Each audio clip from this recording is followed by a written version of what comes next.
शताब्दी की शुरुआत में एक संत हुए यूरोप में जिनका नाम था वैलेंटाइन।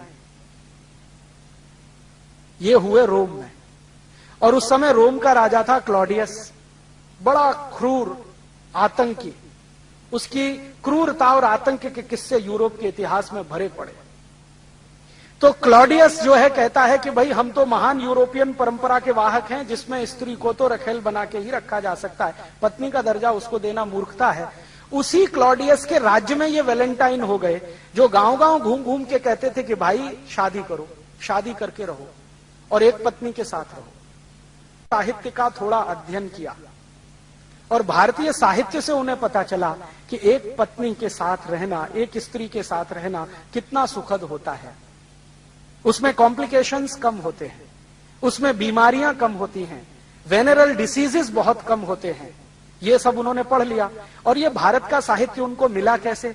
ये मिला इस तरीके से कि भारत का व्यापार बहुत चला है यूरोप के लोगों के साथ वाया अफ्रीका। 5वीं शताब्दी की शुरुआत में और 4वीं शताब्दी के अंत में वैलेंटाइन को भारत का कोई शास्त्र मिल गया, उसका उन्होंने अध्ययन कर लिया।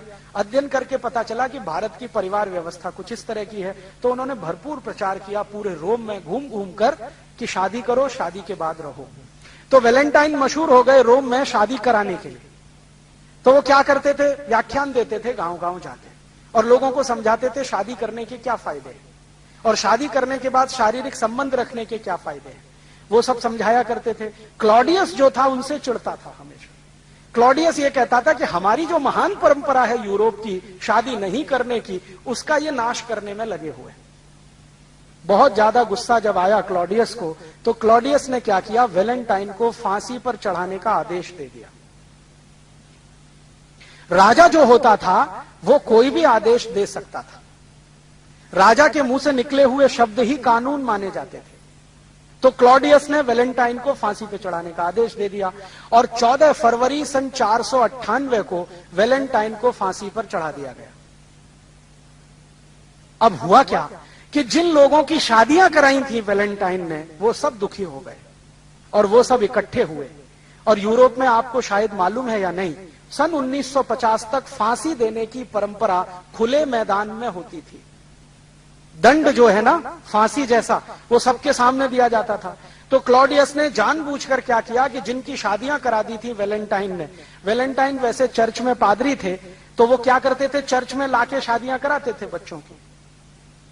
तो जिनकी शादियां कराई थी क्लॉडियस ने उन सबको इकट्ठा करके उनके सामने क्लॉडियस के अधिकारियों ने वैलेंटाइन को फांसी पे चढ़ा दिया। तो उनके जो चेले चपाटे थे वैलेंटाइन के, वो सब बहुत दुखी हुए। तो उनके दुखद याद में 14 फरवरी 498 से उन्होंने वैलेंटाइन डे मनाना शुरू कर दिया। तो उस दिन से यूरोप में वैलेंटाइन डे मनाया जाता है। माने वैलेंटाइन एक ऐसे व्यक्ति जो शादियां कराते फिरते थे, उनको चूंकि राजा ने फांसी की सजा दे दी, तो उनकी याद में वैलेंटाइन डे मनाया जाता है। ये है वैलेंटाइन डे की हिस्ट्री का उनका पारिवारिक जीवन। अब हमारे यहां ये जो वैलेंटाइन आ गया है, स्कूलों में कॉलेजों में बड़े धूमधाम से मनाया जा रहा है, और हमारे लड़के लड़कियां बिना सोचे समझे एक दूसरे को कार्ड दे रहे हैं। वैलेंटाइन डे के कार्ड छपने लगे और उसपे अंग्रेजी में लिखा होता है, would you be my Valentine this year, would you be my Valentine this year. और ये जो लड़के लड़कियां हैं, इनको कुछ सोच समझ तो है नहीं, तो ये अपने दादा दादी को भी वही कार्ड दे देते हैं, would you be my Valentine this year. अपने मम्मी पापा को कार्ड दे देते हैं, would you be my Valentine this.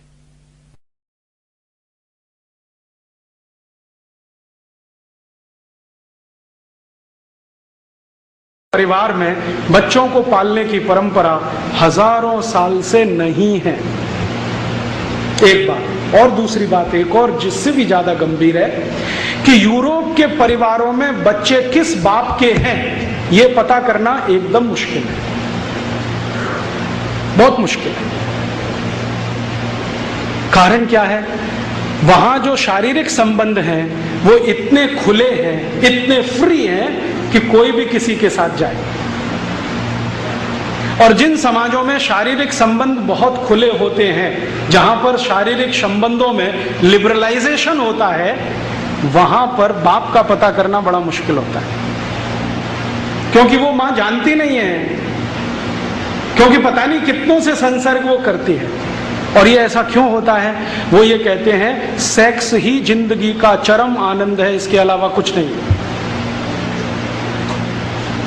तो सेक्स भोगने के लिए एक पति से संतुष्ट होते हो तो ठीक है, नहीं तो 2 के पास, 3 के पास, 5 के पास, 10 के पास, 20 के पास, 50 के पास, कोई फर्क नहीं पड़ता, क्योंकि सेक्स संतुष्टि ही जिंदगी का चरम आनंद है। ध्यान रखना।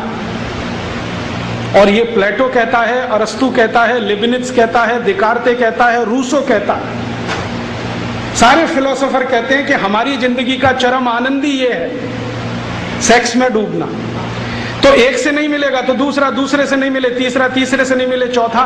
इसलिए शारीरिक संबंधों में कोई मर्यादा नहीं है, इसलिए वहां विवाह करना जरूरी नहीं है। इसलिए यूरोप में विवाह नहीं होते।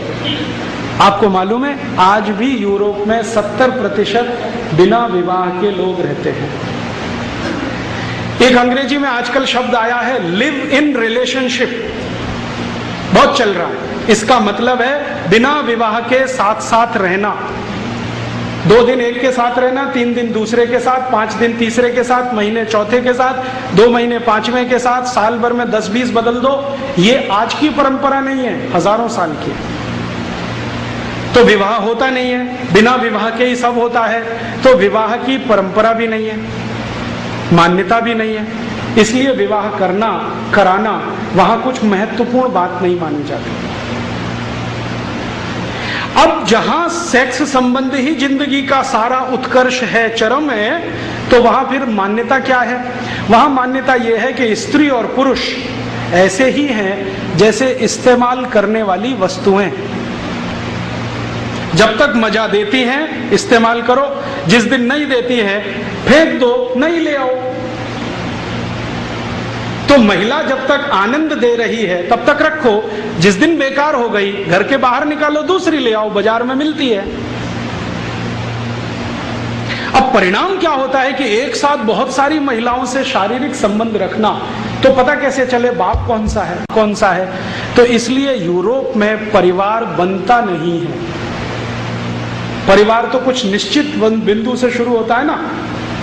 परिवार तो ऐसे शुरू होता है, मेरी माँ ने कहा देख ये तेरे पिताजी हैं, बस वहीं से शुरू हुआ। वहां कोई माँ ये कह नहीं सकती कि ये तेरे पिताजी, पता ही नहीं है उसको कौन सा पिताजी है। और ये 1-2 साल नहीं रहा है, 2500 साल ये रहा है। और 2500 साल में कम ज्यादा होता रहा। आज भी 2006 में यूरोप में यही चल रहा है।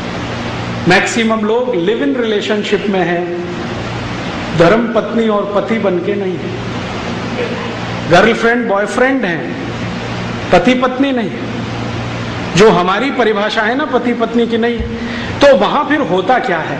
वहां फिर होता यह है कि जब इतने सारे लोगों से इतने तरह के संबंध आप रखें तो सबसे ज्यादा वेनरल डिसीजेस,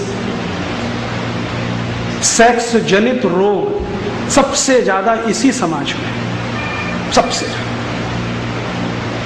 और आजकल तो आप सुनते हैं ना बार बार, वफादार रहो, एक ही पत्नी से संपर्क रखो, नहीं तो ये हो जाएगा ये हो जाएगा। यूरोप में ये कहानी 2500 साल से ऐसे ही चल रही है।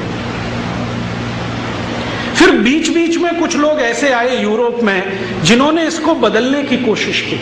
बीच बीच में उनके समाज में ऐसे लोगों ने जन्म लिया, वो कहने लगे कि ये अच्छा नहीं है, गलत है, इसमें कुछ लिमिटेशंस करो, नियम बांधो, परिवार बनाओ, शादियां करो, शादियों के साथ रहो। ऐसे कुछ लोग आते रहे, लेकिन उनको जिंदा नहीं रहने दिया समाज ने।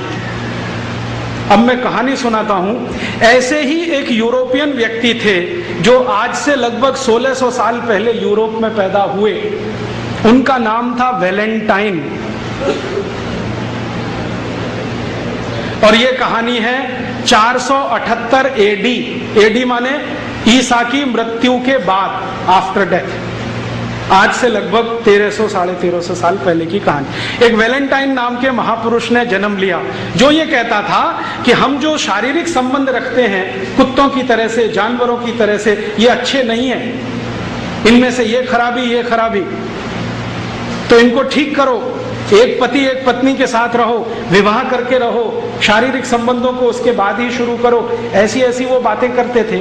और वो वैलेंटाइन महाशय जो जो नौजवान उनके संपर्क में आते थे उनको यही सिखाते थे, रोज उनका भाषण यही चलता था।